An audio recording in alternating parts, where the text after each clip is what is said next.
Lounge with Travefy Academy, where we get to hear from travel industry voices and experts to learn more about their story and what they see on the horizon for travel professionals. And I'm Stephanie Grice, and our guest today is Kelly Hayes Smith, who's social media and marketing strategist. So welcome to the Lounge, Kelly. We're so excited to have you. Hey, Stephanie, thanks so much for having me today. Yes, I'm really pumped because, as I've already been saying, I love discussing anything about social media marketing related. So I'm pumped. This is going to be really good. And I'm excited to have you here today. Just because when we were talking before, I was like, oh, wow, this is going to be a really good episode. So I'm excited. But before we dive into everything, can you just first share more about your background and how did you find yourself in the travel industry? Yeah, so I was a travel agent. So if you can see the ears behind me, I'm a Disney girl. We started visiting Disney multiple times a year in about 2012. And by 2015, I decided I wanted to plan Disney trips. And so I started with that. I was an independent contractor agent for almost 6 years. And I left after the pandemic and decided to throw myself into the marketing. So I did Disney. I did travel planning because of my love for Disney, and that turned into a love of travel completely. But when I left, I didn't want to get too far away from the travel industry. So I stuck it out and did marketing and social media specifically for travel advisors. That's really cool. That's awesome. And so what does like your current days look like? Like, what are you doing now? Like, how are you working with advisors? So I have a social media management company, and I've got some girls on my team. We do strategy and create content for seven-figure travel agencies. And then I also do strategy calls for advisors. I design online courses for travel advisors to learn how to use social media. And a lot of times I just show up on social media. I have a podcast. I am on Instagram often. And I'm there to just teach advisors how to use social media to grow their business. That's so cool. That's really cool. Well, and thank you for lending your expertise on this podcast and stuff too. So really awesome. But I know one of the things we want to talk about, because I am really excited about this, because typically when advisors or just really anyone hears about like social media ideas, we immediately think of, okay, what can we post, where, when? But there's just so much more to it. So what would you say is the number one thing that you think advisors miss when planning and curating their social media content? What they miss the most is what they actually sell.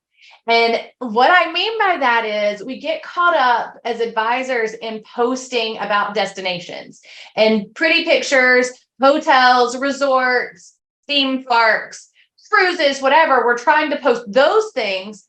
Not that stuff's not important, but that's not actually what they sell. And I think travel advisors get really not confused, but they don't value or understand the value and gravity of their service, and that is their actual product or their offer. So I tell advisors all the time, your product is the vacation, but your offer is your service. So the product that you're going out there and putting out there is the vacation, but what you're selling is your service. They can get that vacation anywhere. They can get it from Costco, they can get it on Expedia on their own, and they can get it from another advisor. The key is understanding what it is or why it is that you are the right choice to handle that for them, and making sure that they understand that the service is their offer, and that should be the focus of their content, not the destinations. I love that. And that's the thing, like it makes so much sense, but you do have to take a step back because we just want to jump into everything and just start creating. And it's just really exciting, but you really have to take a step back and be like, well, what is the point? What's the end goal here? So, go ahead. No, I was just going to say, like, that's always my question. Are you posting just because you want content up and it's not even content, it's just a post? Or are you actually thinking through what it is that you're putting out there? Because that's going to make a difference in what you're doing. It also will make a difference in whether your business is a hobby or whether your business is a business. That's the big key thing there too, is it definitely that is like from hobby to full business. And what are some examples of that you can share of like the differences? Because you mentioned, it's really easy to just put pictures of like hotels and resorts and destinations, but what's a good example of something where you're really selling yourself and taking that step back? There you go. So we're talking about the post, I often ask those that follow me and advisors that I'm working with, are you posting to post or do you have a goal in mind, right? And when we're posting to post, we're just putting up what we can put up.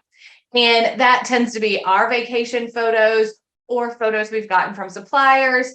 And we're giving facts. So Googleable information that people are pulling, or it might be our best tips.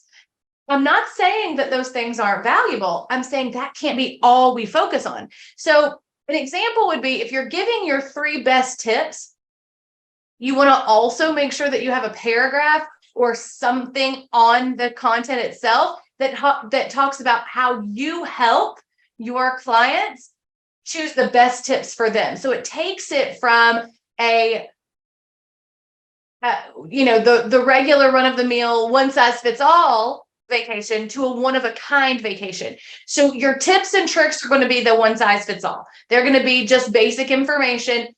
Are there people who are going to follow you for that information? Sure, that just is what it is. But that one size fits all, then you have to talk about how you turn one size fits all to one of a kind. And you have to showcase what it is that you do. The other thing is you have to understand the problems that you solve. So I have had so many conversations with travel advisors where I'm like, let's talk about the problems that you solve.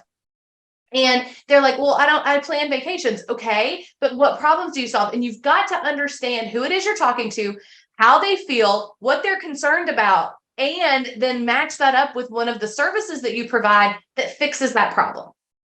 I was just going to ask that is like, yeah, what questions to ask?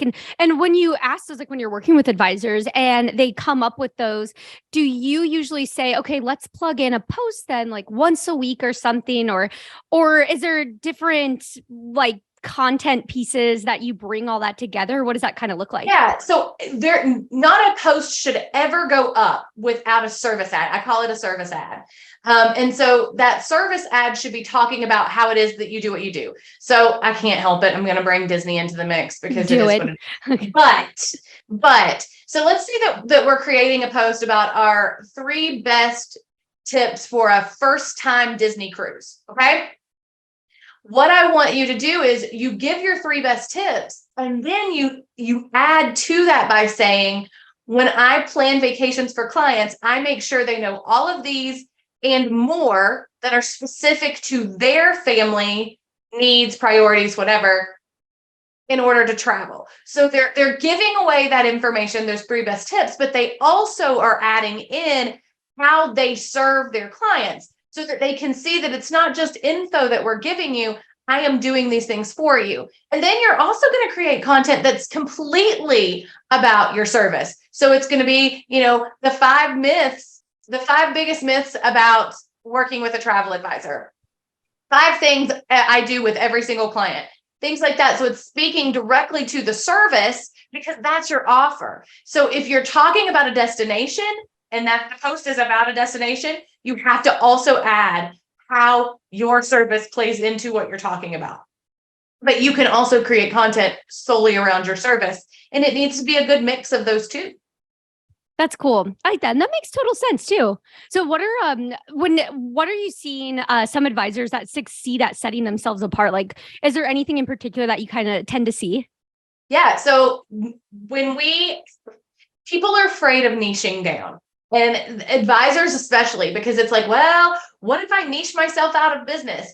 And I am a firm believer that you have to have a general niche in order to talk to anybody, because if you are speaking to all the people, nobody's hearing you because you're not speaking generally and you're not speaking specifically enough to one person. So you've got to have some sort of niche. So let's say that family travel is your niche, but you also you excel in special needs travel, or you excel in food allergy travel, or in families with toddlers, or in low budget, whatever it is.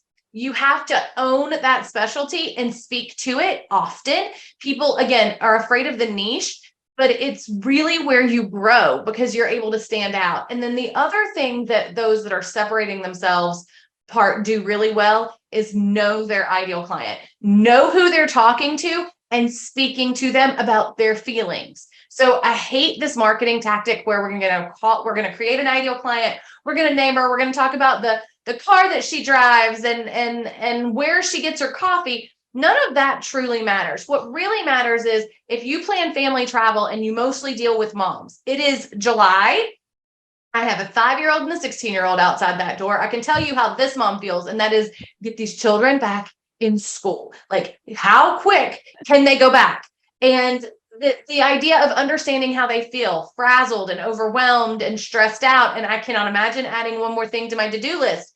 That is then how you speak to them. Mom, are you feeling overwhelmed? You don't know how you're going to get winter break vacation planned because you can't add one more thing to your to-do list. That's why we're here. So you know that this is how they're feeling. And you have to think about that all the way through. Come August, moms who have kids going to kindergarten, they're going to feel nostalgic. My baby's growing up. Kids that are getting ready to go into high school, they're nostalgic. So how do you speak to them in the season of life that they are, and then show how your service can meet them where they are? I love that. I totally agree too. I really have never been a fan of the whole like, okay, where do they shop? I'm just like, I feel like just gut feeling this doesn't feel the right. You're really signaling a little too far. Like I love thinking about, okay, who is this? And then speaking to them at those times. So when you recommend like thinking about that, like, because you always want to be ahead of it. Do you recommend almost looking at like a calendar view and being like, make sure you start talking about this then?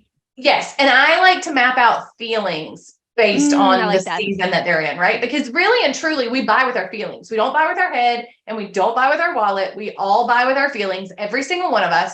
And so how are they feeling during that month? And, take a time out to do that. The other big exercise that I love doing is I call it my client journey. And so I have my clients and I do this with followers as well. I've talked about it on my Instagram. You write down on the left-hand side of the page how your ideal client feels about planning a vacation. So whether that is overwhelmed and stressed out, not enough time, too busy, doesn't know where to start, whatever. Then the second column next to that, you're going to write out what you do that will ease that feeling for them. And then on the third column, you're going to write out how they feel after you have solved that problem for them or taking care of that feeling for them.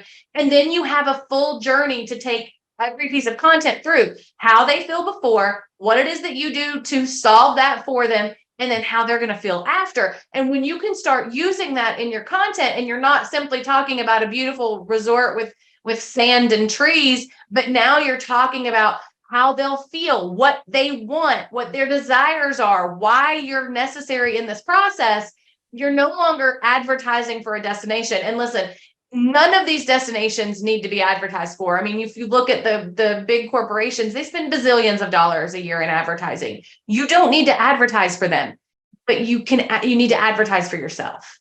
Mm-hmm. Oh yeah. Big time.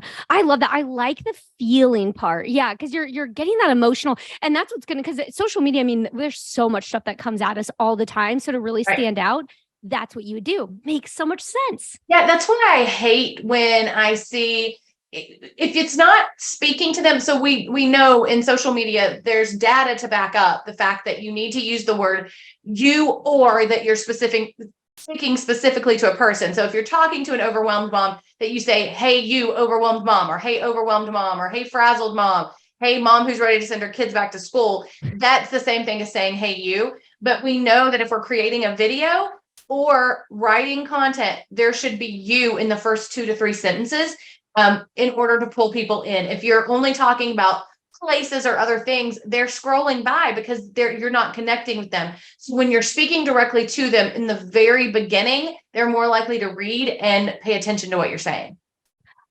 I like that. That's cool. That's a good tip. I like that.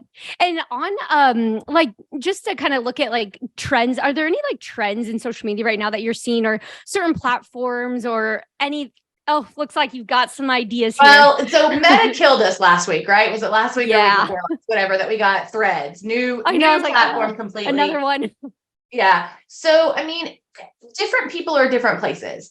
And I will usually tell new advisors to start focusing on Facebook first, because you really do pull family and friends first, and their family and friends. So your cousin may not be going anywhere, but her friend may be. And so Facebook tends to be that way because it's such a web of interconnections, and it's easily shared. A lot of people, most people have a Facebook. And so, it's a great place for them to learn to tag you and all of that. When you move to Instagram and TikTok, you're going to start pulling people who aren't your warm market, but your cold market. So starting on Facebook is smart because it is going to pull that warm market, people who know you or know people who know you. Then when you start really looking at Instagram and you look at TikTok or any of the other platforms, those places are, like I said, going to pull colder markets. But we have done research as a team. We cannot find an ROI at all, a return on your investment, of creating different content for Facebook and Instagram because of the algorithms. There's so much overlap between those two platforms that either people don't see it. This is just a double chance for them to see it if they're following you both places, but they probably won't see it both places. We just don't recommend spending the time to separate those two things out.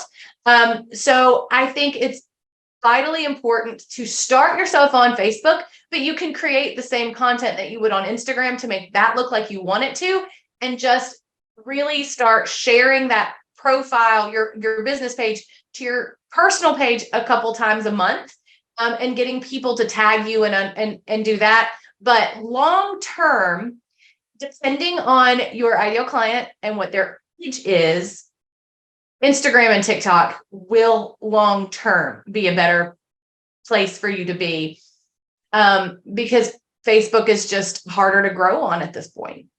Yeah. It's funny you mentioned, Threads. It's like, oh my gosh, there's another one now. We don't know anything enough about it to even direct anybody at this point. It's just fun, and let it be fun, hopefully as long as it can be. Yeah. Well, and then there was also Lemonade, which I feel like that kind of fell out a little, at least from what I see, it's kind of not. Oh, and there was Clapper for a minute. Oh, I don't even know Lemonade. That one. Yeah, there's been a lot. The reason that I am recommending to people to jump on Threads is it's Meta owned.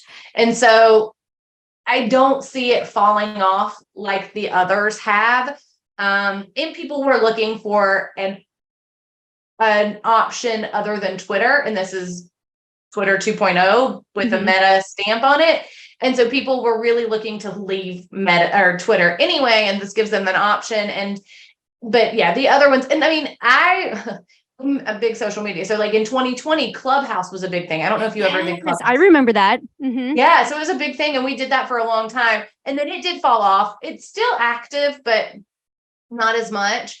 But I think Threads is worth getting on because it's Meta owned. I just can't see them not keeping it going. I agree. Yeah. Well, and the thing I do like about Threads is it intertwines your Instagram and like Facebook. So it's kind of like it brings it all together right away. So it's easy. Yeah, it's so easy. There's just no reason not to do it. We have seen a lot of glitches. I mean, we've seen a lot of people, like, I do know if like when you very first got it, if you shared stuff to your Instagram pages, posts were disappearing. We've got a fix for that now.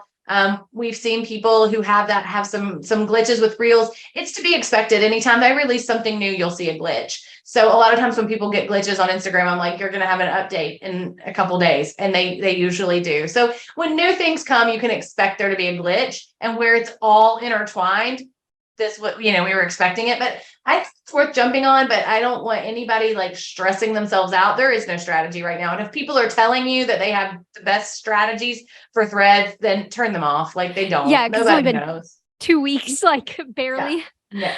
They have a crystal ball. Right, I have a couple more questions for you, because I know that those listening, I always try to think, I'm like, what would they be asking right now? And one of them is, so we were talking about like focusing like on families, reaching moms, but what about like the luxury market? Where do you typically see that at? So luxury market is still on social media, And really and truly, they have very similar concerns. Usually, like if you've got a budget-friendly client, their concerns are, I mean, obviously budget is a concern, and they typically aren't as well traveled. A lot of times when you have luxury clients, they've traveled a lot. So like best tips for flights are probably not going to hit them as hard. But what are their concerns? Are their concerns the amenities? Are their concerns, and you have to change the topics you're talking about and understand their feelings. It really goes back to how are they feeling? It could be that they're too busy to plan at the same time. I mean, they're working professional people. They don't have the time to plan it. And they may not know where to start either. And they also don't want to be bothered with it. And so you take that stress off. And so that you just have to change your service message to meet them where they are. Mm-hmm. Yeah, that makes sense. I like that. And another question here that I know a lot of people, because we recently had a webinar that was talking about a lot of marketing strategies, and this came up a lot, is I think a lot of times it's very easy to get overwhelmed with like social media and stuff just because you're like, I don't have time to do all this. So what do you recommend for structuring out using a schedule, or how often should you post, or do you have any methods? Yes. So first off, scheduling is important. There were a couple things that came up on Meta before Threads, and they are being very cautious about who posts to the platforms. So we are recommending, I don't think Meta is going to just shut anybody's account down out of nowhere. However, to stay on the safe side, we use Meta Business Suite to schedule all our content. Actually, I schedule mine through Instagram app, because some people have the ability to schedule through the Instagram app like natively. It's not everybody has that update yet. If you don't panic, you'll get it. It just takes time. They roll things out slowly. But we have just used that to stay safe because it's their native platform. I like it. It works well. It's free. And I do know I'm within their platform, so I don't have any problems. So that's one of my recommendations. But batch work is what keeps your sanity. When you are able to sit down and really just create for a day, and then you have a month done, or create for 2 days and you have a month done, you can take a deep breath and move on. And it becomes not a chore. It's done. You don't have to think about it every day. And usually when you're posting on the daily, like trying to figure out what to post every day, there is no strategy, because it's like, just got to get it up, just got to get it up, just got to get it up. Now, if you're doing it and really being able to sit down and being conscious about it, you're actually thinking about what you're doing. It's so true. Oh my gosh, that's so brutal, is when you're like, what should I post today? What do I post today? Yeah. What am I doing? Oh, it's so brutal. Do you know, is there a way that's interesting about the Instagram? That is super cool that they're rolling that out, because I haven't seen that yet. Yeah. So I've had it since probably Thanksgiving. And so it's also how I schedule reels, because it is, I was going to say it's foolproof. No, it's not. It does glitch, but everything glitches. But it's, it allows you to schedule everything, and it's, you'll find it when you post in advanced settings, and you'll see whether or not you have it. If you do, great. If you don't, you'll get it eventually. They don't roll everything out at one time. And that's cool with the reels that you can do that. And can you schedule stories as well? You can schedule stories. You can schedule stories on Meta Business Suite. You can't do that in the Instagram app, but you can on Meta Business Suite. But stories, I really suggest being in the moment. Stories should be behind the scenes. They should be that human connection. They should be seeing a lot more of your personal life in stories. And I know big brands, big agencies, it's harder to do that because you're representing so many people. So allow your agents to share things, or have them tag you so that you can share to your story, so that you're showing the life's blood of your company, which is the agents that are actually doing the business, and do it that way. But really letting people see people and not a big logo will change the game, because people want to work with people and not big business. Yeah, that actually brings another question. I swear we could be here forever. Is a lot of times people ask, should I get a business or like use my business to be the front and the social media, or using myself, like the personal? And I think it depends. I think for an independent contractor or an advisor who's a solopreneur, you are the brand because it's you. So I would have your profile picture be your face. And it would be your face. It would not be a vacation family photo. It would really be just of you. And I would show my face and let my voice be heard as often as possible, because that's how people learn to trust you. When they hear your voice and they see your face and those things, they trust you more.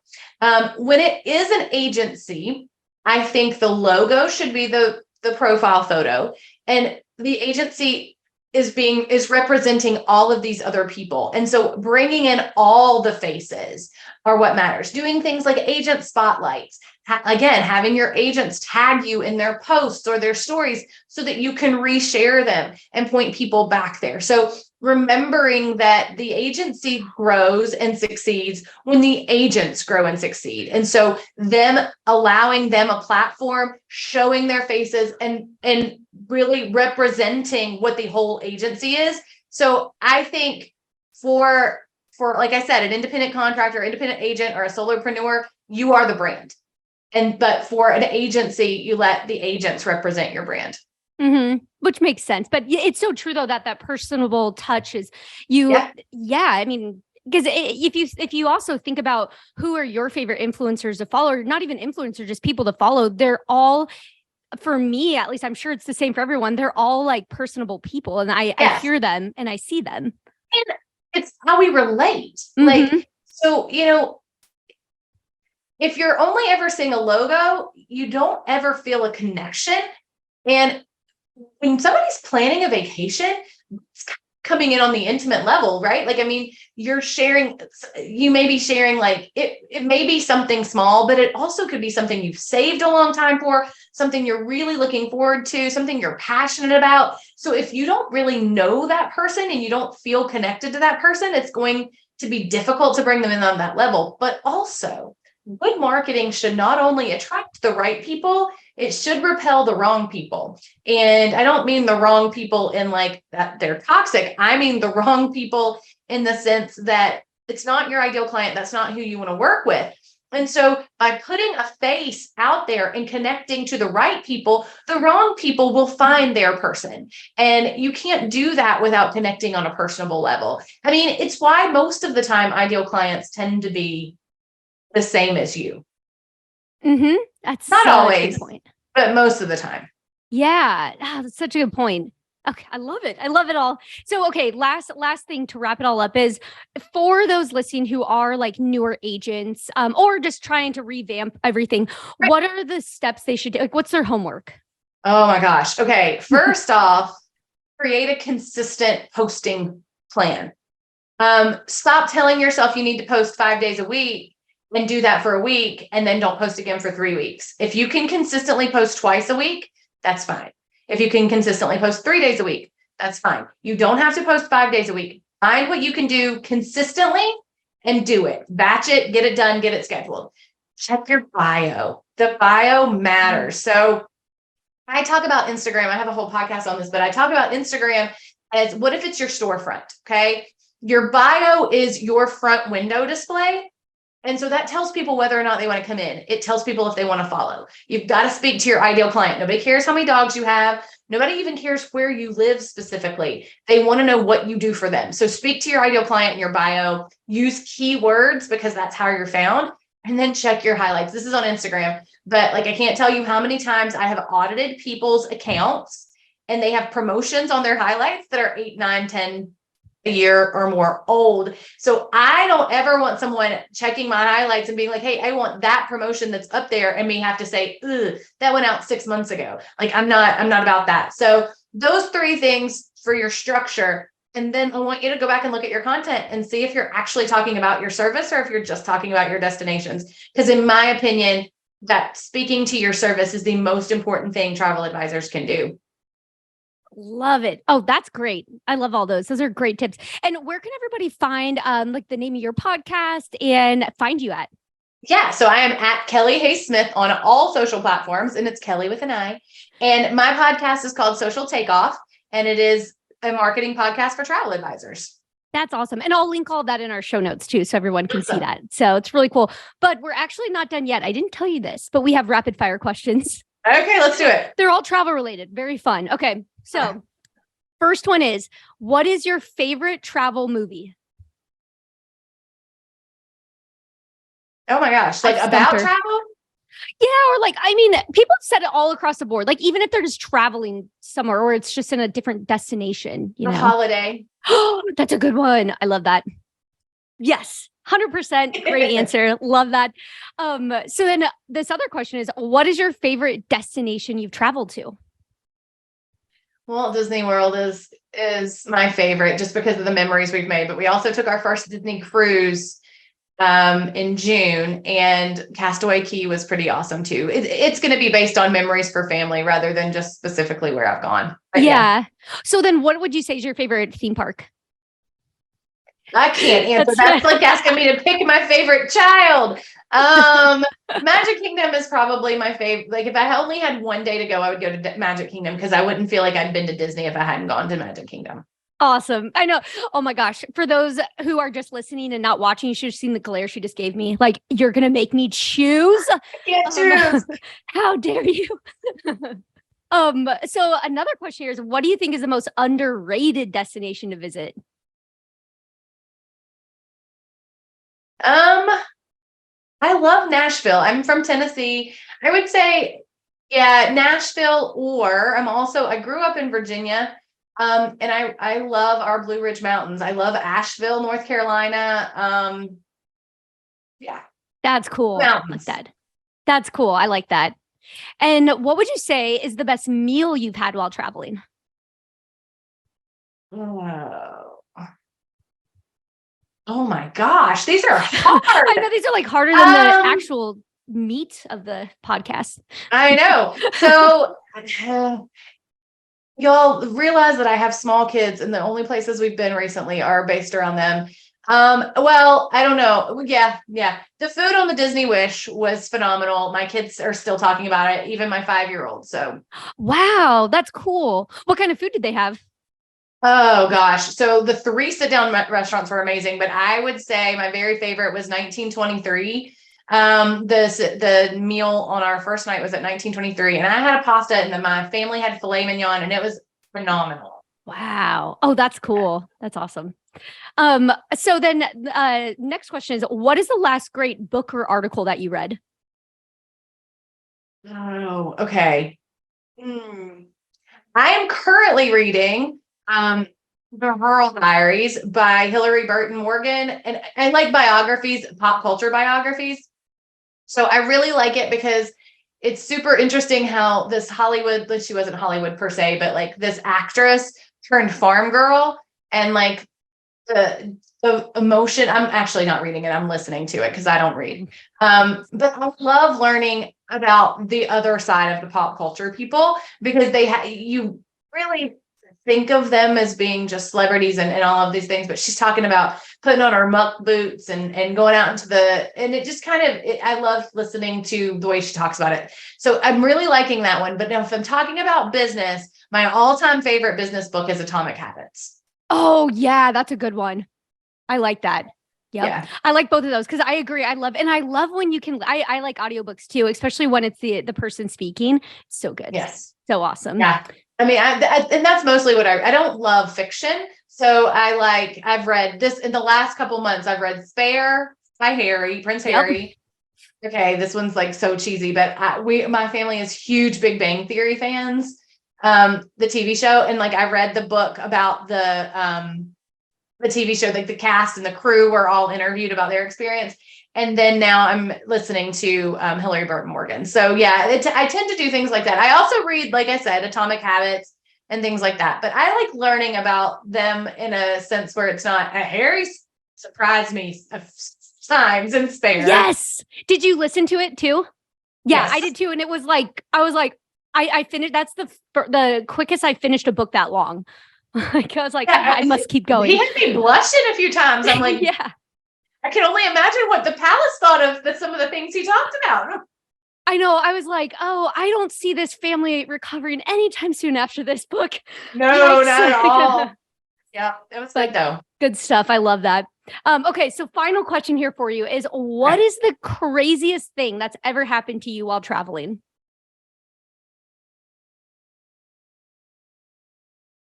And it can involve kids. Because I'm sure you have a fair share. It's probably kind of crazy. Well, I mean, yes. Okay. Okay. But this was years ago. We used to visit Charleston, South Carolina often. It's only about 5 hours from us. So anyway, we were driving in. There had been an accident on 26, which is the interstate, and we were at a standstill. And after about 30 minutes, people were getting out of their vehicles because there was no moving. Like we knew we were going to. People were getting out of their vehicles, and we literally were out of our cars on Interstate 26. People were like congregating, tailgates up, people sitting on the back, like sharing food they had in their cars. So we had this massive picnic, and we were there for about 2.5 hours. So we were just walking around on the interstate, sitting out there, just chatting away. And when we got out of the car,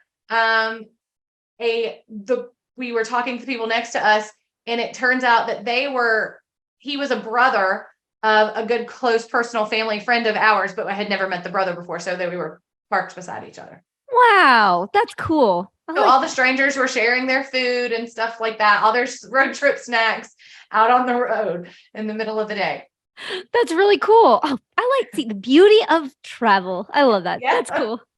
That's awesome. Well, I just want to thank you so much again for sharing all of your wacky stories too and answering my rapid fire questions. Absolutely. This is great. I know I will put, again, your information in the show notes because I know there's so much more and have to go check out your podcasts and everything. So really awesome. And thank you, everyone, for tuning into this episode of the Lounge of Travefy Academy. And of course, thank you to our special guest, Kelly, for joining us today. And be sure to subscribe to our podcast or subscribe to our YouTube channel for all of the latest episodes. And we hope you enjoyed our conversation today and join us again. But for now, stay safe and we'll catch you on the next flight.